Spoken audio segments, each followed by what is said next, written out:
Good evening. Welcome to the Red Pill Chronicles, Episode 1. For those who aren't familiar, well, before we even get into explaining anything, the Red Pill comes from the Matrix. It's the quintessential scene, or a very famous scene from the Matrix, where Morpheus is turned to Neo and said, you can either take the red pill and go down the rabbit hole and find out how deep it actually goes, or you can take the blue pill and essentially stay asleep.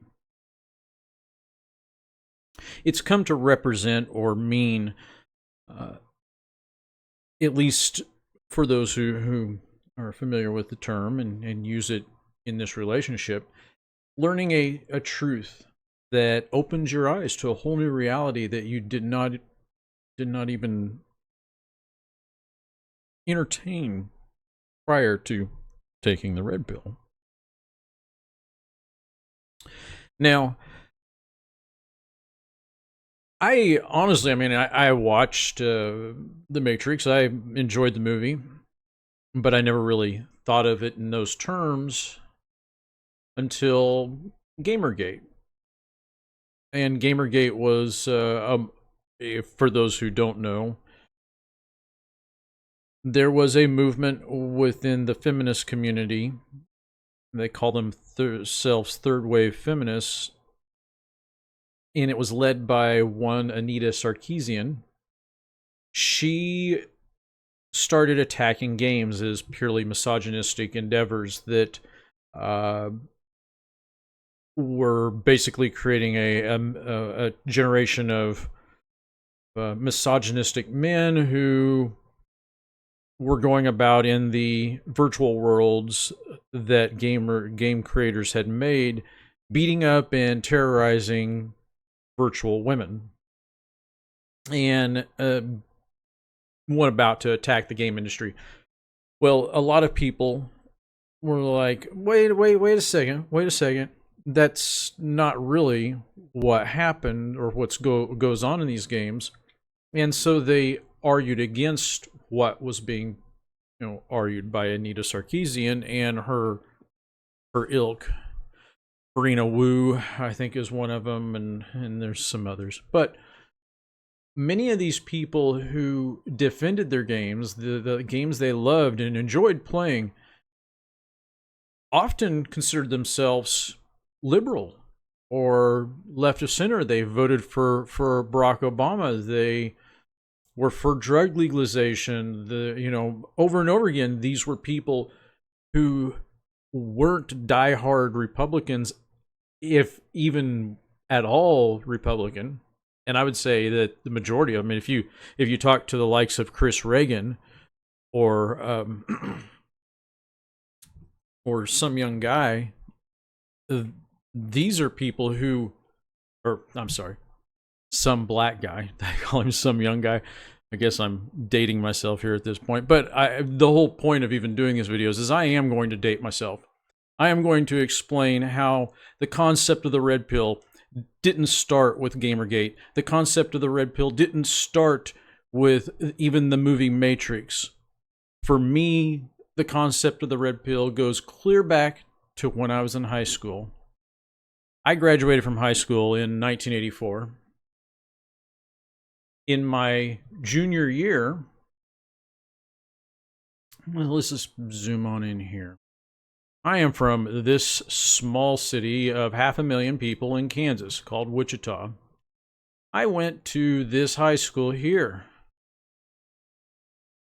It is called Northwest High School. My class was one of the very first, in fact, the first to complete all years in this brand new school in Wichita. And in fact, even though it was built in the 1980s, it's still one of the newer schools in the Wichita area. I think Valley Center has a newer high school, I do believe. Yes, this one right up here. But it's not near the size of Northwest. But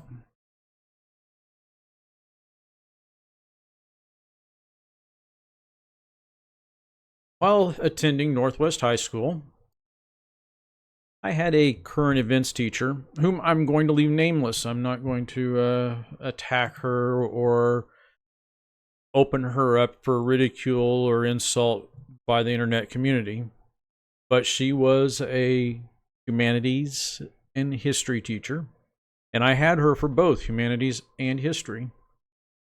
At the time, Wichita was going through, I wouldn't say it was a controversy, but there was a lot of debate in Wichita about Wichita having its first female firefighter. So consequently, in the humanities class that I had this particular teacher, the first 15 minutes to 30 minutes of the class was usually reserved for discussion of current events. Now, just to be clear, even in those days, this teacher was as far left as you could ever imagine. She often regaled the class with tales of going to the Soviet Union for the summer, and she often would lament how idiotic and stupid the parents of the children attending Northwest High School had to be, because Kansas, being a red state, ostensibly did vote for Reagan, and she hated Reagan, hated him. If I heard, I don't know how many times I heard how much she really hated Ronald Reagan. Well, during these current events segments of the class, we didn't just discuss, we would debate, and oftentimes she would counter the comments of the students to, whether she was playing devil's advocate or not. She always took the left-wing position, so I'm assuming she wasn't actually playing devil's advocate, but was really advocating her own personal opinions. That being said, I don't know that for a fact, so I will just say she would provide counterpoints to liven the current events segment up a bit. Most of my peers, the arguments were literally, they were one side or the other. Either they were against her, this female firefighter, or they were okay with it. Well, I thought at the time, and apparently it's not necessarily a too unique of a position, because I've heard others present it, but at this point in time, nobody else presented it, so I presented the argument that I didn't care whether or not this lady became a firefighter, but my only concern was that she must pass the same physical requirements as any man. Now, this teacher, she immediately piped up and said that that wasn't fair, that she shouldn't have to pass the same requirements as a man. Now, I said, well, I think that she should, because if she has to go up a ladder to some, third story window, and she encounters some, 150, 175 pound guy, and she can't carry that person down the ladder, that's a problem. Well, the teacher responded, she didn't have to do that, and she should have her own requirements because she is a female. Her body is different. And then she shut it down. I was not allowed, she moved on from me. I was not allowed to respond or comment further. The debate was over. Now, after class, I did push my point, and she had no sympathy for what I was trying to say. Now, that was my first red pill moment. And the reason why it was a red pill moment for me is because it opened up my eyes that feminists weren't necessarily looking for equality of opportunity. They were looking for equality of outcome. Damn the effort going into it. Forget about the physical requirements or the mental requirements necessarily of the job. This teacher wanted equality of outcome, and that was my red pill moment. You got to understand, I grew up, I always knew I was a bit different from other boys. I don't come off as gay. I don't come off as effeminate at all. I'm definitely not effeminate in any real meaning of the word effeminate, but I respected women. For the most part, I did buy into the whole, the whole feminist argument that women don't really need men, that men mistreat women, that women should have equal rights and jobs and whatnot. And I still do. I still agree with that. If you're a woman and you want to be a computer scientist, more power to you. If you're a woman and you want to be a soldier, more power to you. Now, at the same time, I also kind of feel that the military can have its own requirements, and if they want to let women in to be soldiers, that's their prerogative. But if a woman really wants to be a soldier, and she wants to prove herself as a soldier, and she can do it, good for her. Let her do so.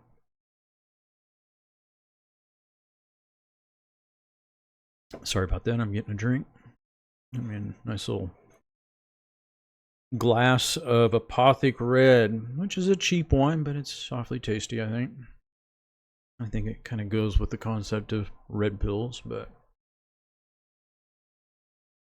my point is that I've always had a fairly liberal attitude.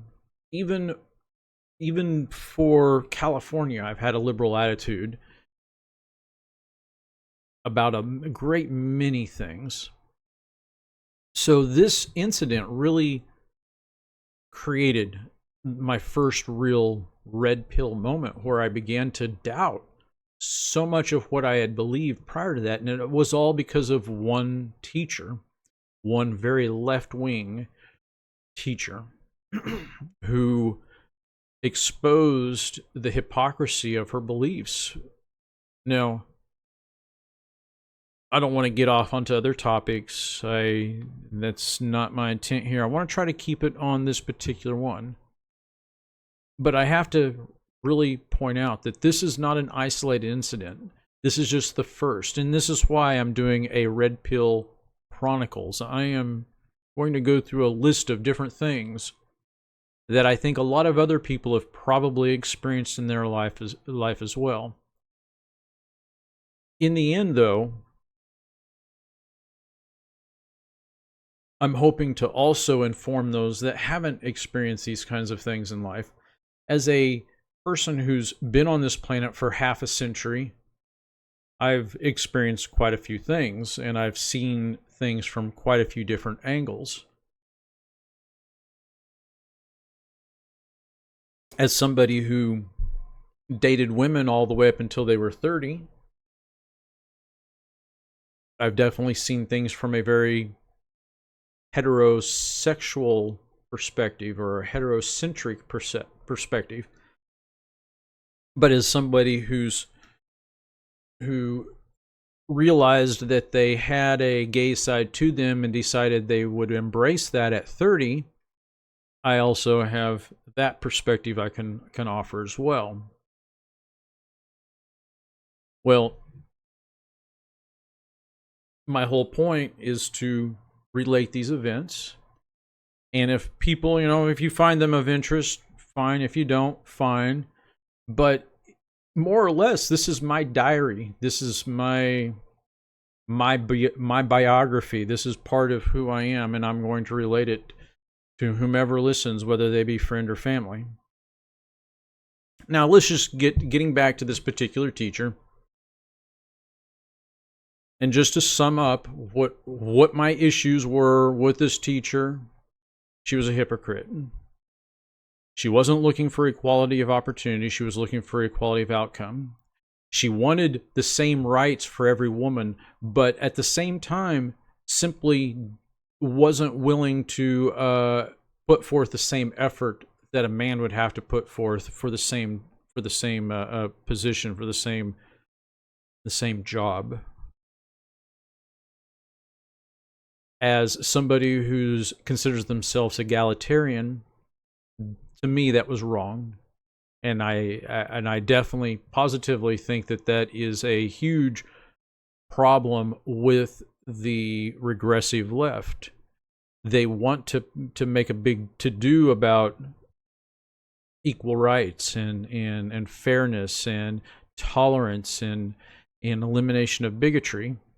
Yet at the same time, it's often the regressive left that will not accept other people's ideas and other people's opinions, and are so unaccepting that they will lash out in anger and will violently oppose those with differing opinions.